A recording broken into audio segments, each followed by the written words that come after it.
Day 518 of the Trump administration. Few details, lots of confusion about how to make the president's executive order ending the separation of migrant families an actual reality. The White House would prefer the focus be on these images of the First Lady showing compassion, doing some damage control, admittedly, a day after her husband's policy walkback. Melania Trump went to McAllen, Texas today, an unannounced visit to a children's shelter there that currently houses about 60 migrant children. Think of that, most of them teenagers. Her trip, a clear contrast to the images and sounds of children in what appeared to be cages and crying out for their parents. The same images, same sounds that made this both a humanitarian and publicity crisis. Let me begin to recognize each of you and thanking you for all what you do.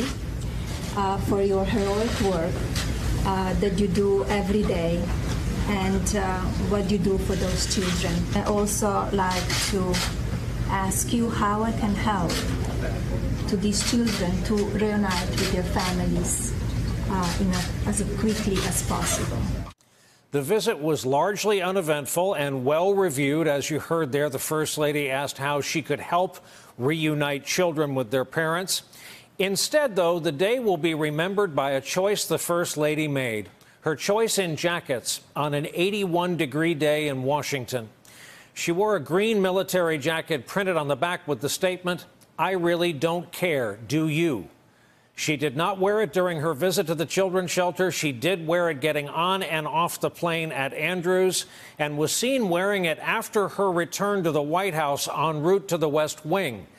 It has even made the cover of tomorrow's New York Post in the president's home city. When asked about the jacket, the First Lady's office said, quote, "It's just a jacket. There's no message." But about an hour after she returned to D.C., the president thought differently about it and wrote on Twitter, quote, "I really don't care, do you?" Written on the back of Melania's jacket refers to the fake news media. Melania has learned how dishonest they are, and she truly no longer cares. But back to the central question here. Following this forced policy change, when will there be a mechanism to reunite children, including infants and toddlers, with their families? An early look at next week's New Yorker magazine cover shows the profound imagery the artist Barry Blitt chose to illustrate these family separations. Tonight, the Washington Post says at least 13 states that it knows of are home to shelters for those children, again, some as young as a few months old.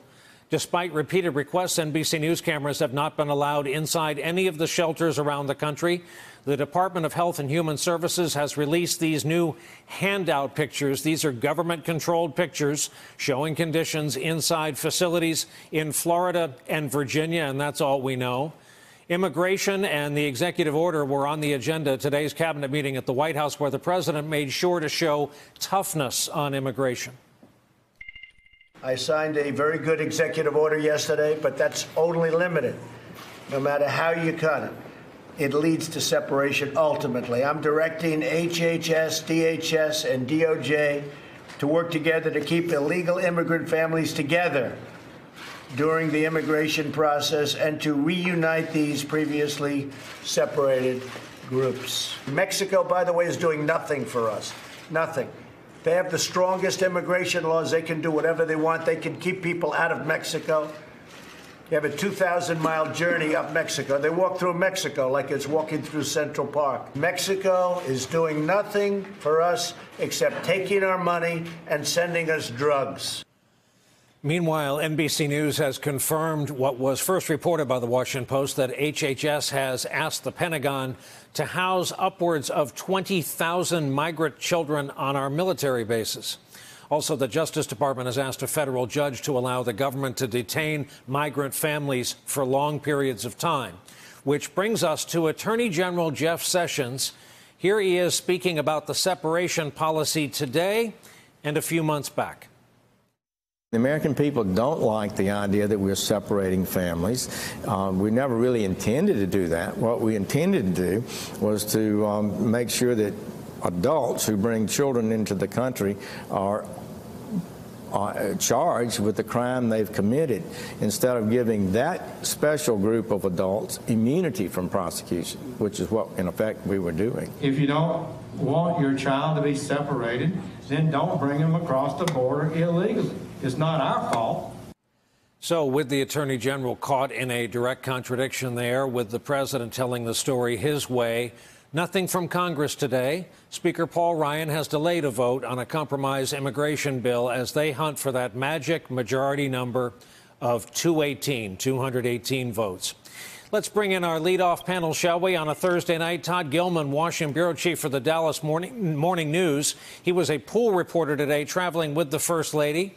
Kimberly Atkins, chief Washington reporter for the Boston Herald, and Peter Baker, chief White House correspondent for the New York Times. Welcome to you all. Let's begin with the only man among you who made the trip today. Todd, tell us about how the trip came about, to your understanding. What was the stated goal of the trip, and what ended up defining the day? Well, the First Lady's office told reporters traveling aboard her plane to McAllen this morning that she decided 2 days ago that she really wanted to see these facilities. She told her husband, and that he was supportive of it, but that it was her idea 100%. This, of course, was about 2 days after she went public on Sunday, putting out a statement saying that she was not happy about the family separations.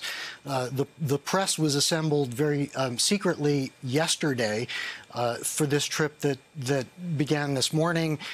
We were told by the First Lady's office that secrecy was important to protect the First Lady, because they didn't have time to have an advance team down there. And of course, all of the federal assets were, they had their hands full. But there probably was another agenda, that they didn't want protesters to know exactly when and where she would pop up. So the goal of it was to put a spotlight on this policy, and for the First Lady to see for herself what the conditions were of at least some of these migrant children.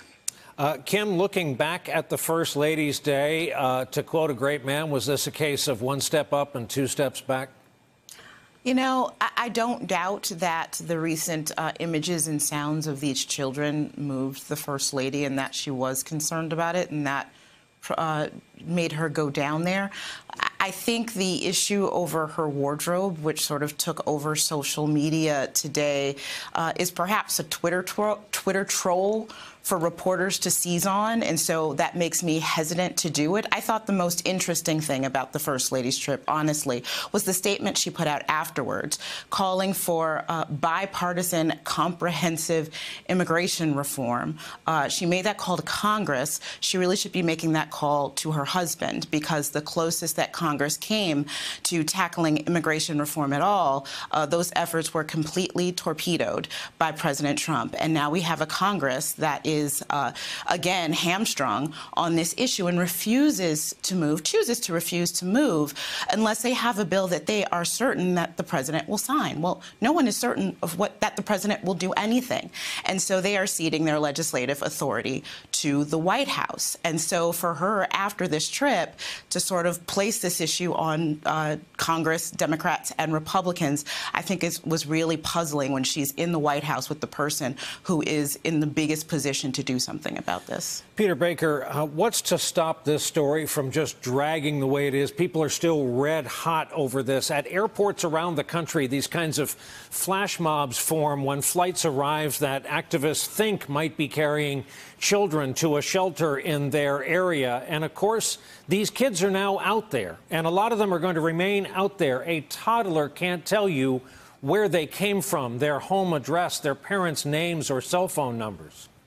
Yeah, no, it's reminiscent of this first days of the Trump administration, when they tried to put on that travel ban on mostly majority Muslim countries, and there was great confusion, a great deal of conflict, a great deal of protest, as you say, at the airports, sort of spontaneous people rushing to the airports to make their feelings known, to try to express solidarity with the people that they saw were being targeted by these orders. And you have a situation here where the president decided yesterday to reverse course without really having decided how to do it. And there's so many unanswered questions today. You mentioned the report about 20,000 children potentially being housed in these military bases. Well, we don't know yet whether that would include families or just unaccompanied minors. We don't know yet whether they're really going to continue with the prosecutions that under the zero tolerance policy that Attorney General Sessions put in place or not. The Justice Department says one thing. You hear a different thing from the Border Patrol. So they haven't yet got their act together in this 24 hours since the president's order, and it's left everybody pretty confused. So, Todd, what's the agenda for them in the coming days? It was hard for the president rhetorically to move the bar on Mexico. I think he actually succeeded today, however. Depends on which way you define the bar. But what is their plan to manage this rollout? Well, as Peter says, they really don't have their act together. And I think part of the problem is that the president himself doesn't really understand how the process works. He's very angry about illegal immigration. He's frustrated that we have so many migrants and it's on his watch. But one of the main solutions to this would be to process these cases much more quickly. And that requires a lot more immigration judges. Lo and behold, there are legislative proposals to do just that. And the president has said repeatedly this week, I don't want judges. People want to hire thousands of judges, which is an exaggeration, but I don't want judges. I just don't want people coming to this country. Well, okay, you don't want judges, but you also want these migrants to not have to stay in detention for extended periods of time where you have children wailing and it's a terrible PR problem. So I think the president probably needs to do a little bit more homework, and the people around him need to get him up to speed on what some of the nitty-gritty solutions are to the sub-problems within this overall situation. Kim, I don't want people to think this is a gender-based question, but so many people are still stuck on this jacket. And I should share with our viewers, Kim is a lot of things: journalist, lawyer, and on the side, you have had a fashion design business for years in your life. So as you're talking about the jacket, I'm seeing it going up the air stairs at Andrews, coming down the air stairs at Andrews. And the last photo in the sequence we showed was on the colonnade adjacent to the Rose Garden as the First Lady was walking to the West Wing, where I understood she wore it in the Oval Office. They say in the airline business, we know you have a choice in air travel, and we're so happy you chose us for your flight today. She has a choice in jackets, or, say, to not wear one on an 81-degree day in Washington. So more than a troll, there's got to be a story here. Yeah, I agree with you in that in the fashion industry, and of course the First Lady is a former model and is very aware of the fashion industry. She has stylists. There is no optic in the world of fashion that is accidental. Everything is very purposely placed. So there was a purpose for that jacket. It was not inadvertent the way her spokesperson initially said. Perhaps the president was right. Perhaps it was a message to the media. But I think whoever convinced her to do it, or if it was her idea, it was a really poor way to message before going to visit children, some of whom don't know where their parents are or if they will ever see them again. So whether it was a media troll, a jab, it wasn't an accident, and it was a really unfortunate choice. Hey there, I'm Chris Hayes from MSNBC. Thanks for watching MSNBC on YouTube. If you want to keep up to date with the videos we're putting out, you can click subscribe just below me, or click over on this list to see lots of other great videos.